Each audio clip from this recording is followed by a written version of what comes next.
कुछ नहीं बोल रहा था कि मैं शादी में आया था। मैंने पूछा था भैया इतने लेट कैसे आप 4 बजे सुबह में, कि मैं शादी में आया था तो आपके घर आ गया घूमने। दिल्ली में रविवार शाम 16 साल की साक्षी की बेरहमी से हत्या कर दी गई। उस पर एक के बाद एक चाकू से 20 बार किए गए, फिर पत्थर से कुचल दिया गया। इस हत्याकांड का आरोपी साहिल इतना बेखौफ था कि वह दिल्ली से 110 किलोमीटर दूर बुलंदशहर के अचैना गांव में अपनी बुआ के घर भाग आया। वहां उसके अचानक आने का कारण पूछा गया तो उसने कहा कि दोस्त की शादी में आया था, सोचा यहाँ भी घूम लूं। इसके बाद सुकून से खाना खाया और चैन से सो गया। कुछ नहीं बोल रहा था कि मैं शादी में आया था। मैंने पूछा था भैया इतने लेट कैसे आप 4 बजे सुबह में, कि मैं शादी में आया था तो आपके घर आ गया घूमने।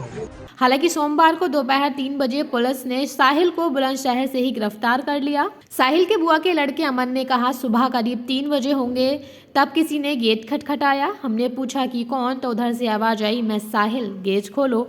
इसके बाद गेट खोला तो साहिल खड़ा था। उससे पूछा कि इतनी सुबह यहाँ क्या कर रहे हो, तो साहिल ने बताया कि यहीं दोस्त के यहाँ शादी थी, सोचा बुआ के यहाँ भी घूम लूँ।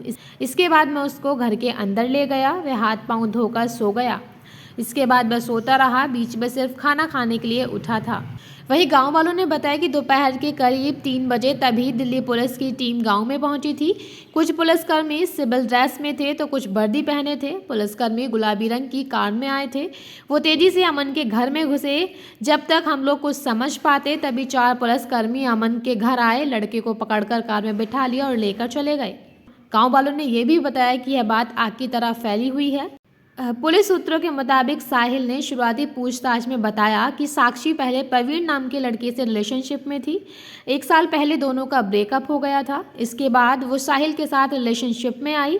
कुछ समय पहले साक्षी फिर से प्रवीण से बातें करने लगी।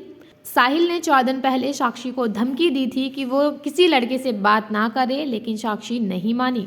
फिलहाल दिल्ली में लड़की की चाकू से गोदकर हत्या करने वाला साहिल पुलिस की हिरासत में है।